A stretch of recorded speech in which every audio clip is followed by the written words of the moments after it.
Hello everyone! So my name is Alyssa, and for this video I'm going to be talking a little bit about gender roles and romantic relationships.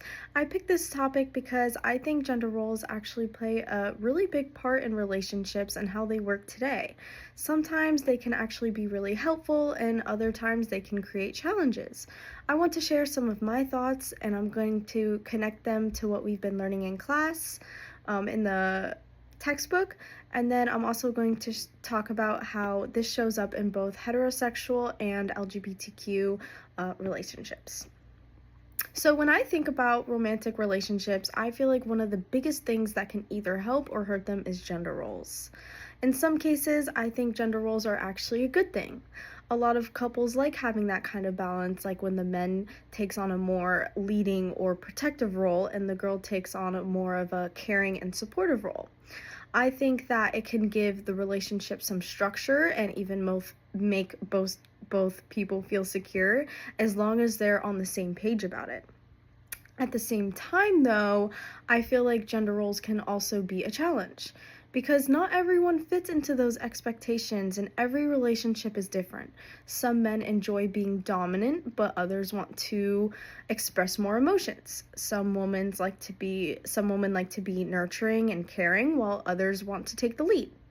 That's why I think maturity matters so much in relationships. If a couple is mature enough to talk through what works best for them, then gender roles won't really be a problem. But if maturity isn't there, those roles can feel like a lot of pressure and it can cause arguments and misunderstandings.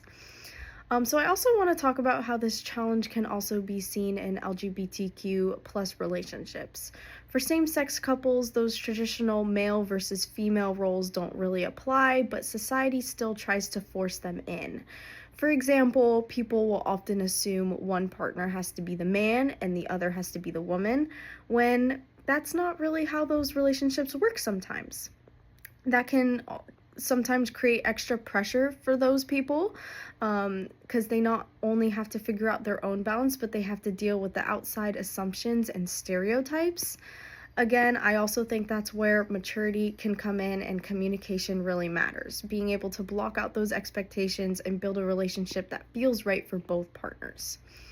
So I found this quote from chapter 6 that explains this really well. It says, "When compared with a friendship, an intimate romantic relationship involves not only intellectual sharing, emotional disclosing, and participating in shared events, all of which are of true friendship, but also commitment, passion, and positive feelings of attraction that motivate you to want to be with the other person and have physical contact and intimacy."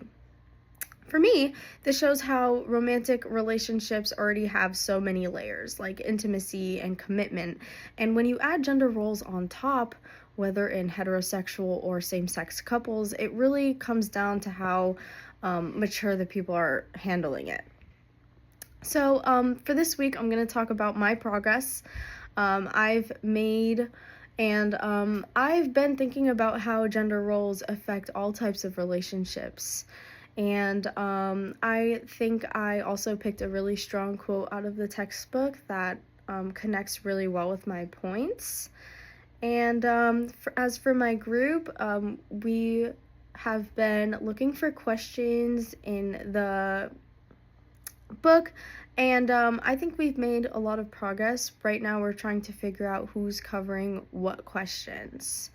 So yeah, I hope you enjoyed my video.